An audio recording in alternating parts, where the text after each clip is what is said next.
Today we're looking at Echeveria agavoides, and in particular Echeveria agavoides Romeo and its relatives, which includes the Champagne Series, which has Echeveria Romeo as one parent and Echeveria laui as another.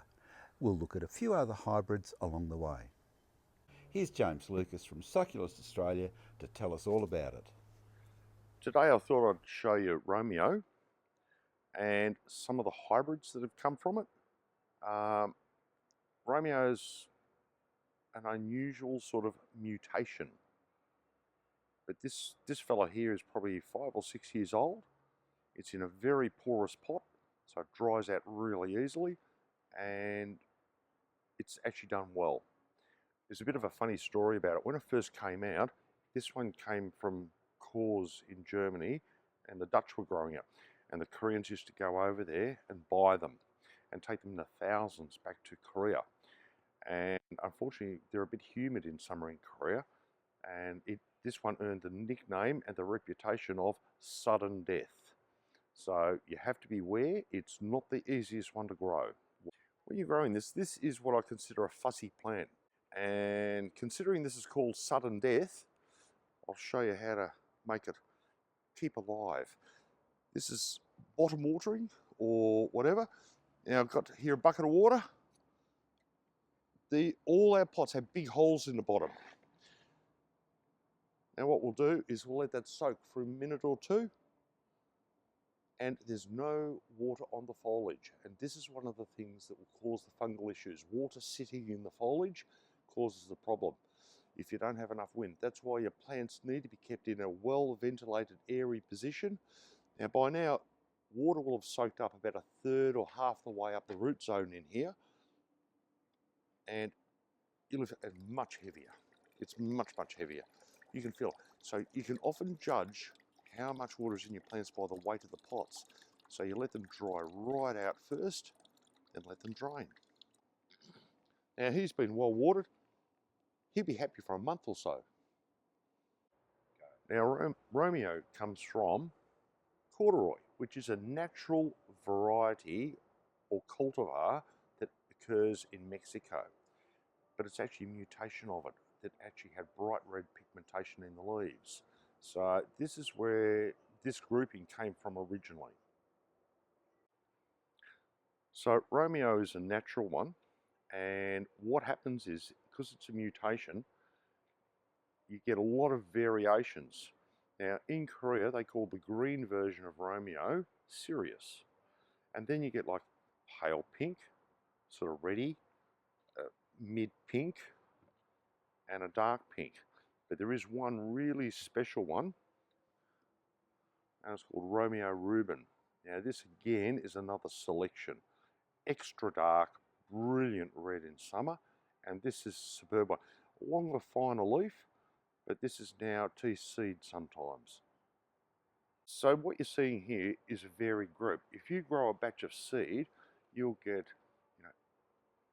20% green, 30% mid-pink, and then you get a few red.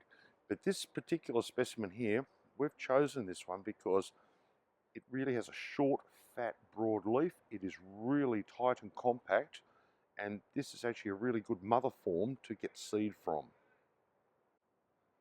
Now, what we've got here is we now are going to have a bit of a look at some of the hybrids of Romeo. Now this is what you call the Champagne Series, and I first saw this in Korea. A man by the name of Hyun-Suk Lee grew these, and other people have tried to copy them, but I think his selection of parents was particularly good because I've never seen any other champagnes as good as the quality that he has. These aren't the best colours yet. They will achieve a much, much better colour later on with much more definition with the white markings in here. And this is what determines this is a champagne. And that's the white powder called farina. Now, agavoides types, which this is one of the first ones to flower in winter. They start in winter and they come up and they actually flower in earlier spring. But you can already see this is now winter here, and the first flowers just starting. This is the first agavoides flower I've seen this season. When you see these flowers, it's often an indication the plant is actually wanting to grow and breed. So this is actually prime season. And this is probably when you need to increase the water a little bit, but do remember it's winter, not too much. Right, now Romeo is such a beautiful plant with amazing colour. It's actually spawned a lot of hybrids from growers all over the world. But I still think that Asia is one of the best places to go and see some of the hybrids. This particular one, this is Romeo Lao Lin's. Lao Lin's, I think, is a Korean hybrid. So this is a 3rd generation cross. That's another one of it, showing a little bit more colour. These are brothers, they're clones, these two. So you can sort of see there's a little bit of variation with the soil mix and things like that, and dryness or whatever. They've both been grown in different locations, so there's slightly different colour. Now, another hybrid, which I think is really spectacular. This was done by Jessie, a Chinese lady I know in Melbourne. And what she did is she crossed Romeo with agavoides ebony, a good form of it. And you can sort of see that it has slightly darker tips, a good red blush, and a long needle, which a lot of the champagnes actually miss out on. Another good hybrid. This is called Palpitation. This is a Korean hybrid by Park Kwon-jae, I believe. This is a Tolomanensis parent and a Romeo parent. And you can sort of see similarities in here, but differences. And this is what breeding and crossbreeding actually does. You bring out certain qualities in certain plants, and yeah, you just get really nice differences and plants that are really worthwhile collecting and growing. And this makes the agavoides family really diverse. There's one other one here. This is from a friend of mine in Korea. He calls this White Knight. Now this is another form of champagne. This is his version of it, and it really is a spectacular plant when it gets growing. The leaves are a little fatter and shorter than the Champagne Series. This is the Champagne Series, almost complete, that we got from Hyun Suk Lee. And this is the other parent. This is Echeveria Laoi, and this is the perfect white one. It's a difficult plant to grow, and that's actually, its parentage is what makes Champagne Series not quite so easy to grow.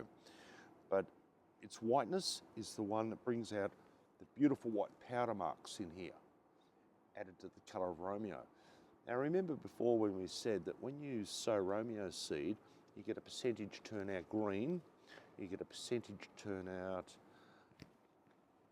pink, dark pink, and red. And this is what you're really looking at. Here's a group of reds here, greens. Then you've got pinks, and we even have a purple one here. We haven't grown this one very much, but this one goes quite purple.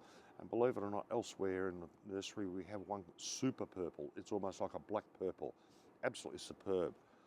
This is a production nursery. You'll see all the residue on these plants. That's a fungicidal powder, and this helps reduce the risks of fungicidal issues over the winter months. But this will wash off after 2 or 3 waterings, you'll see, and it's a standard practice for this sort of plant, or this sort of nursery and plants. There is also a white version, which we don't have here. There are only very small plants here at the moment, but there's also white. So it varies from white. Well, this is close to the white. Yeah, that's like a white version. Look at that, a young flower this time of year, very early. And by the way, these do pollinate, and you can get seed from these. But don't forget, they'll be very mixed up because you've got 2 crosses, and they'll be very variable. We were talking before about the super purple. That's the extra dark purple. And you can sort of see the beautiful white lines on it. When it becomes more mature, that will be an exceptional plant. And this was just a one-off plant that I found in Korea that we brought back here. But there's some really other lovely hybrids. Actually, one you didn't see before is the green with the red edge here. This is a really lovely one. I believe this is one of the most striking ones, which we haven't grown a lot of yet. Another one that you didn't see before very well or very clearly, that's white champagne. You can see in the leaves there the markings, hint of green, white, beautiful red needles. Really lovely plant. But this is going to be, I'm going to make this a champagne garden. Now, you'll see here, I've used my normal soil mix, but I've added a lot of pumice. I want the drainage in these to be exceptionally good, and I don't want to water it too often because this will keep the champagnes happy. And another thing that's really important is we'll plant all of these plants quite high so that you can clean around the edges and keep them clean underneath. It's quite important. This good airflow helps to stop any fungal issues happening underneath.